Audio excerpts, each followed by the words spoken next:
All right, guys, welcome to this week's Q&A. You're going to look in on a high six coaching call where myself, Steve Bernick, who coaches the high six with me, and my son Nick, we're all on. And one of the students, John, asked about a seller who wants or needs, perceivably needs their equity out to go buy another house, but we don't put money down. So how do you handle that? I was talking to a seller yesterday for the second time.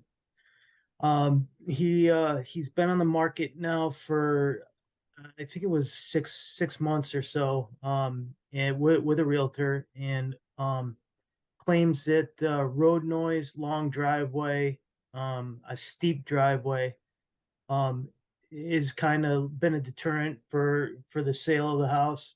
Perfect. He had one offer. He said a younger couple backed out. I think the financing fell through kind of at the last minute. Great. But so it's he says it would appraise for 725. He's asking 665. He's got a $230,000 mortgage. And when I mentioned lease purchase, because of the hassle that he's had on the conventional market, he liked what I had to say. Of course. He was still kind of trying to get it in his head exactly how everything works. He had some questions, plenty of questions that I answered.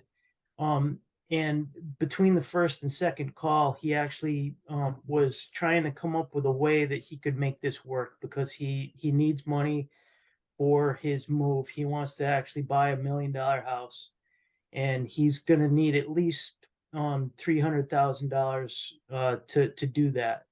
But if he And doesn't sell, what's he going to do? he doesn't know. He's kind of like, well, maybe I'll just stay here.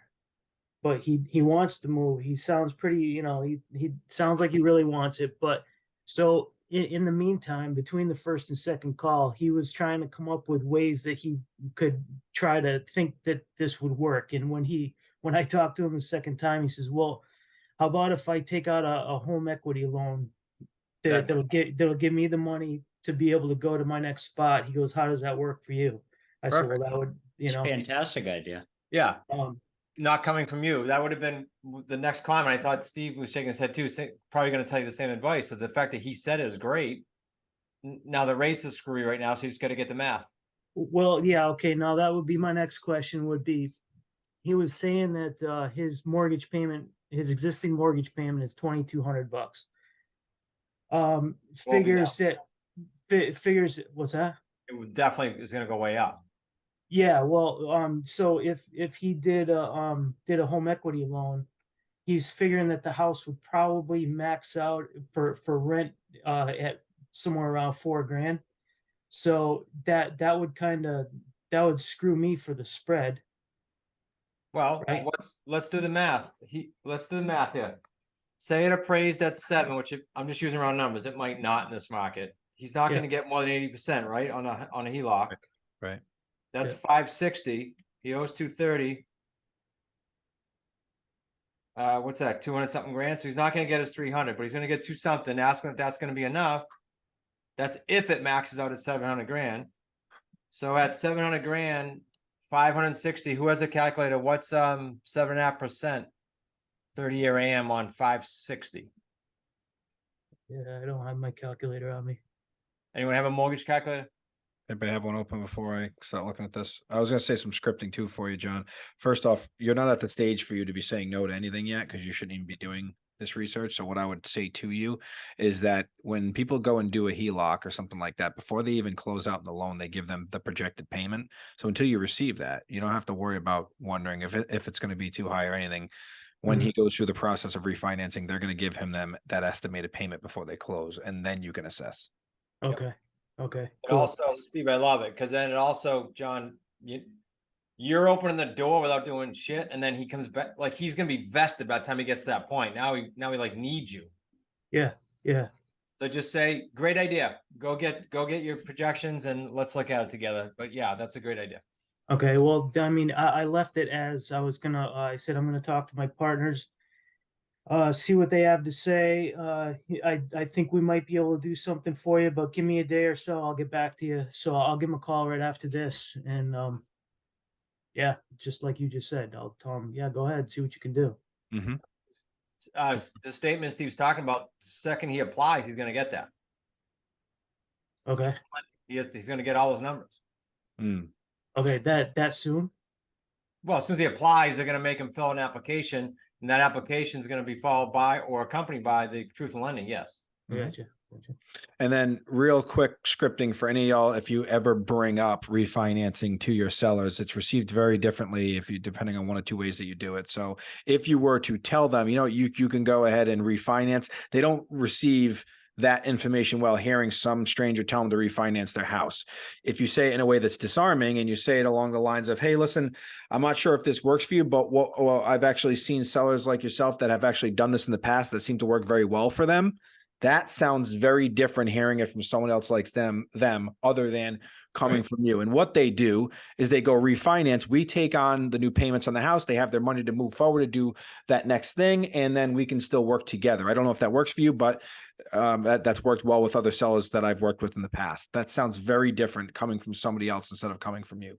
It's a great nugget. Nice. Yep. Okay, well, thank you, fellas. Appreciate it. For sure. Always create somebody else that's like them, because then you take yourself out of the information piece and they're hearing it from a third party, which doesn't sound salesy at all. And it just kind of, it backs you out of that explanation and they're just hearing it from somebody else. It always works. Good show. Good tweak, Steve. Mhm. John, because again, sort of like Corolla, because we know this now, that follow-up call posted in the thread with the three of us. Mhm. Okay. And let us Okay. stay with this now, especially if you guys bring a deal to this table, right? Stay with it now. Let's hear it. Let's hear it through. You got all our Okay. brains on it. And then Nick's here, so if you end up getting it, like the whole thing, we're in the know now. Yep. Okay. Good stuff. Hey, Well, Kyle, Good morning. Sorry I'm late. Yeah. are you at the station? Yeah, I'm at a different station today. They've been bumping us around. Like I said, that was a no-no for you. You're sneaking on. I know. I'm addicted to you guys. Well, thank you. We were just doing deals, all good. Actually, if you want to rewatch, because Jose and Corolla had a deal, and then John. Anything that we can help you on? Because I know you're limited. And Paul, I've been asking Paul. Paul, you must be okay because I've asked you a bunch. Kyle, anything that we can help you on? I mean, okay, I'll throw this out. Oh, yeah, okay. So Jim Glover, he has a house that is still vacant. He's paying the loan on it, and he had to move just to get closer to his son's high school. So I talked to him this weekend, and then like I was all excited, and I got Steve agreed to do a call yesterday, but then the guy just went silent again. So that's kind of his thing. So I So think go he silent plans on to him. what's that? Just go silent on him. Okay, yeah. I guess. I mean, I don't know. yeah, I wasn't there. Steve, did you say the same thing or no? No, we didn't really discuss it very far because the guy never answered, but I would assume, I don't know, do you remember what this guy's motivation? Usually people who ghost you, they don't have the pain threshold needed yet. And that's why they do stuff like this, because just a everything second- else. I mean, just a second loan. So, and his plan right now is to get a renter in it. So I guess. we'll see Okay. how that works. Got it. All right. So he's going to put a Band-Aid on it by throwing somebody and hoping that they perform and they don't stop paying him to stop the two payments from. So stick it. I don't know, Steve. I'm thinking stick it out 60 days and see where he is. Keep moving. Yep, because one or two things is going to happen there, Paul. He's going to throw somebody in quick because he's desperate, make the wrong decision, and that person's going to stop paying him, or he's going to find interest in you. So it's one of those two things. Okay. You guys remember this, please. Just a reminder, because rates are where they are right now for the time being, that the buyers are drying up.